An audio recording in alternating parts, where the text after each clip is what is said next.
March 18ஆம் தேதி மிக சக்தி வாய்ந்த அமாவாசை. இந்த ஒரு பொருளை பசுமாட்டுக்கும் காகத்துக்கும் தானமா கொடுத்தீங்க அப்படின்னா பித்ரு சாபம் தீரும், 7 ஜென்ம பாவமானது விலகி லட்சமாய் பணம் வரும். அது என்ன பொருள், எந்த நேரத்தில் கொடுக்கணும், எப்படி கொடுக்கணும் அப்படிங்கிறத தெளிவாக இந்த பதிவில் பார்க்கலாம். வீடியோ ஸ்கிப் பண்ணாமல் பார்த்தீங்கன்னா தான் நான் சொல்லக்கூடிய தகவல் உங்களுக்கு முழுமையாக புரியும். வீடியோ பிடிச்சிருந்தா மறக்காமல் லைக் பண்ணுங்கள், ஷேர் பண்ணுங்கள், சப்ஸ்கிரைப் பண்ணுங்கள். புதுசாக பார்க்குறவங்க ஒவ்வொரு மாதத்துலையுமே 30 நாட்கள் 2 பகுதிகளாக பிரிக்கப்பட்டிருக்கும். முதல் பகுதி சுக்லபக்ஷ திதி அப்படின்னு நம்ம சொல்லுவோம். இரண்டாம் பகுதி கிருஷ்ணபக்ஷ திதி அப்படிம்போம். சுக்லபக்ஷ திதினா வளர்பிறை திதி, கிருஷ்ணபக்ஷ திதினா தேய்பிரை திதின்னு சொல்லுவோம். இந்த தேய்பிரை நாட்கள் எப்போ ஆரம்பிக்கும்? பௌர்ணமிக்கு பிறகு தானே ஆரம்பிக்கும். அப்போ பௌர்ணமிக்கு பிறகு இந்த கிருஷ்ணபக்ஷ திதி தேய்பிரை திதி ஆரம்பித்து இது முடிகிற நாள் பார்த்தீங்கன்னா அமாவாசையாக இருக்கும். அமாவாசையில் முக்கியமாக நம்ம செய்ய வேண்டிய ஒன்று கருட புராணத்தில் சொல்லப்பட்டுள்ளது என்ன அப்படின்னு பார்த்தீங்கன்னா, கடுகு எண்ணெய் நிரப்பப்பட்ட விளக்க அரச மரத்துக்கு அடியில் வச்சு அதில் நமக்கு தெரிந்த மந்திரங்களை, புனித மந்திரங்களை சொல்லி வணங்கணும். அப்படின்னா வாழ்க்கையில் எதிர்பாராத பிரச்சனைகளிலிருந்து ஒரு நபரை அந்த கடுகு எண்ணெய் தீபமானது நம்மளை விடுவிக்கும் அப்படின்னு சொல்லப்பட்டுள்ளது. அதே போல் அந்த அரச மரத்தை நம்ம வழிபடும்போது அதை சுற்றி 7 வட்டங்கள், அதாவது பிரதட்சணம் சுற்றி வந்தோம் அப்படின்னா, 7 முறை சுற்றி வந்தோம் அப்படின்னா இறந்த மூதாதையர்களோட ஆன்மாக்கள் நித்திய அமைதியும் முக்தியும் அடைவதாக கூறப்படுது. நம்ம வீட்டில் உள்ள இறந்த மூதாதையர்கள் அவங்க ஆன்மா சாந்தி அடைஞ்சிருச்சு, அவங்க முக்தி அடைஞ்சிட்டாங்கனாவே நமக்கு பாதி கஷ்டம் இருக்காது. ஆன்மா தண்ணி இல்லாமல் உணவு இல்லாமல் கஷ்டப்படும் போது நாமளும் அதனால் கஷ்டப்படுவோம் அப்படின்னு கருட புராணங்களில் சொல்லப்பட்டிருக்கும். அமாவாசை என்று இறந்தவர்களின் பெயரில் செய்யப்படும் எந்த ஒரு பிரசாதமும் அவர்களை நேரடியாக சென்றடையும். அமாவாசை அன்னைக்கு திலத்தர்ப்பணம், அதாவது முன்னோருக்கு நம்ம படையலிட்டு பிரசாதமாக போய் காகத்துக்கு வைப்போம் இல்லையா, அந்த மாதிரி வைக்கிறது மற்றும் அன்னதானம், அன்றைய தினம் நம்மளால் முடிஞ்ச ஏழை எளியவருக்கு உணவு கொடுப்பது, இது மாதிரி செய்யறதுனால நம்மளுடைய வாழ்க்கையில் நமக்கு இருக்கக்கூடிய அனைத்து விருப்பங்களும் பூர்த்தி செய்யப்படும் அப்படின்னு சொல்லப்பட்டுள்ளது. ஒருத்தரோட ஜாதகத்தில் குறைபாடுகள் இருக்குன்னு வச்சுக்கோங்க. அந்த குறைபாடுகளை எல்லாம் போக்கக்கூடிய சக்தி உடையது எது அப்படின்னு பார்த்தீங்கன்னா, இந்த அமாவாசை நாட்களில் நம்ம செய்யக்கூடிய தான தர்மம் மற்றும் விரதம் தான் அப்படின்னு கருட புராணத்தில் சொல்லப்பட்டுள்ளது. அமாவாசை புராணத்தின்படி பார்த்தீங்கன்னா, காசி யாத்திரை போகணும்னு ஒரு பிராமண தம்பதியினர் விருப்பப்படுறாங்க.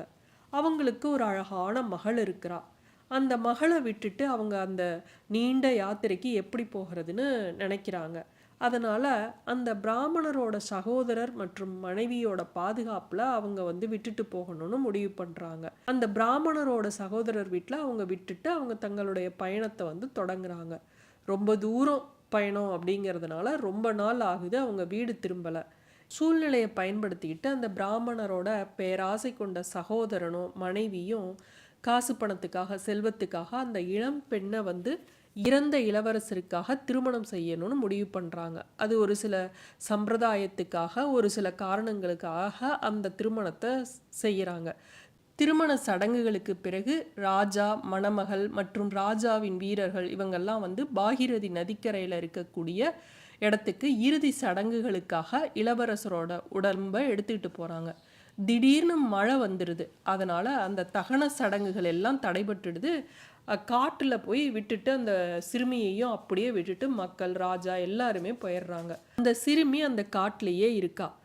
அவள் இருந்தாலும் நம்பிக்கையை இழக்கலை. அன்றைய தினம் அமாவாசை அப்படிங்கிறதுனால அந்த இறந்த கணவனுக்காக காளிகாம்பா அப்படின்னு அழைக்கப்படும் 2 விளக்கு போன்ற அமைப்புகளை உருவாக்கி அதில் தன்னுடைய பெற்றோர்கள் கற்பித்த அமாவாசை விரதத்தை தொடங்குறா. அங்கே இருக்கக்கூடிய எறும்பு, காகத்துக்கு உணவை வைக்கிறா. அங்கே இருக்கக்கூடிய பழம் இதெல்லாம் பறித்து அவளால் முடிஞ்சதை விரதம் இருந்து அவள் அந்த உணவை வைக்கிறா. அப்போ அந்த வழியாக போன ஒரு தம்பதியினர் சிறுமியோட பிரார்த்தனை மற்றும் செயலை பார்த்துட்டு அவகிட்ட என்னன்னு விசாரிக்கிறாங்க. அவள் தன்னோட கதையை சொல்கிறா. அதற்கு பிறகு அவள் பூஜையெல்லாம் முடிச்சுட்டு அவங்களோட கால்களை தொட்டு ஆசீர்வாதம். அப்போ தெரியாமல் அந்த தம்பதியினர் தீர்க்க சுமங்கலி பவ அப்படின்னு ஆசீர்வாதம் பண்ணிடுறாங்க. அதாவது நீ உன் கணவரோடு நீண்ட காலம் வாழ்வாயாக அப்படின்னு சொல்லிடுறாங்க. அதனால திடீர்னு உயிரற்று இருந்த இளவரசர் வந்து அப்படியே உயிரோடு எழுந்து உட்கார்றாரு. அப்பதான் அந்த பெண் வந்து தெரிஞ்சுக்கிறா, தனக்கு இப்படி வரம் கொடுத்தது வேற யாரும் இல்லை, சாட்சாத் அந்த பரமேஸ்வரனும் பரமேஸ்வரியும் அப்படிங்கிறது தெரிஞ்சுக்கிறா.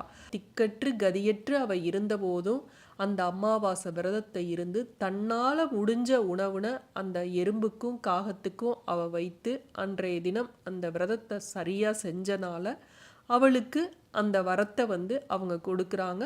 அதன்படி அந்த இறந்த இளவரசர் உயிரோடு எழுந்துடுறாரு. அதனால் இந்த அமாவாசை நாளில் பார்த்தீங்கன்னா இறந்த மூதாதையர்களோட ஆன்மாக்களை சாந்தப்படுத்துவதற்காக நம்மளால் முடிஞ்ச அளவு இந்த அமாவாசை விரதத்தை முறைப்படி இருக்கணும். பித்ரு பூஜை, தர்ப்பணம், பிண்டதானம், தில தர்ப்பணம் இதெல்லாம் நம்மளால் முடிஞ்ச அளவு செய்யணும். புனித நூல்களின்படி பசுக்கும் காகத்துக்கும் எறும்புக்கும் இந்த நாளில் வந்து உணவளிப்பது அப்படிங்கிறது ரொம்ப முக்கியமான ஒரு செயலாக சொல்லப்படுது. இந்த வருடம் மார்ச் மாதம் 18ஆம் தேதி புதன்கிழமையில அமாவாசை வந்திருக்கு.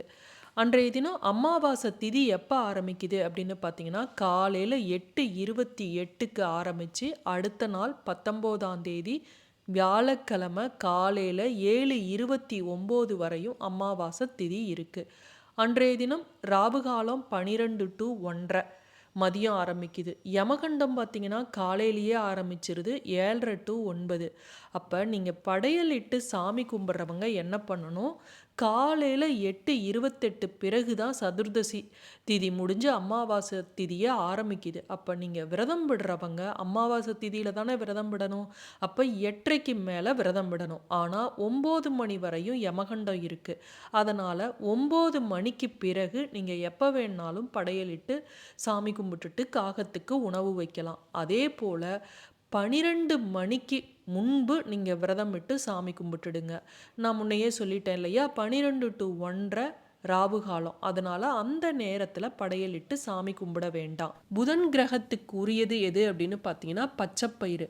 அந்தந்த கிரகங்களுக்குரிய அந்தந்த தானியங்களை நம்ம அந்த நாட்களில் பயன்படுத்தும் பொழுது நமக்கு அது அதீத சக்தியை தரும். அதனால் இன்றைய தினம் வந்து நீங்கள் இந்த பச்சைப்பயிரை வந்து தானமாக இல்லாத ஏழை எளியவருக்கு கொடுக்கலாம். பசுமாட்டுக்கு நம்ம இதை கொடுப்பதற்கு நம்ம மொதல் நாளே ஊற வச்சுட்டு அடுத்த நாள் வந்து இதை நல்லா ஒரு மிக்சியில் அரைச்சிட்டு அதோட நாட்டு சர்க்கரை கலந்து வாழைப்பழம் கலந்து அதை கொண்டு போய் பசுமாட்டுக்கு கொடுங்க. அகத்திக்கீரை கண்டிப்பாக ஒவ்வொரு அமாவாசைக்கும் நீங்கள் பசுமாட்டுக்கு வாங்கி கொடுங்க. காகத்துக்கு நம்ம இந்த பொருளை வைப்பதாக இருந்தால் நம்ம ஒவ்வொருத்தருமே அமாவாசை என்று வடப்பாயசம் செஞ்சு சாமி கும்பிடுவோம். ஒரு சிலர் புரட்டாசி அமாவாசை, ஆடி அமாவாசை, தை அமாவாசைக்கு தான் நம்ம செய்வோம். பாசிப்பயிறு பாயாசம் வைத்து அந்த பாசிப்பயிறு பாயாசத்தை நீங்கள் படையலில் சேர்த்து அதை காகத்துக்கு நீங்கள் உணவோடு கலந்து வைக்கும்போது உங்களுக்கு மிகுந்த நன்மையை தரும்.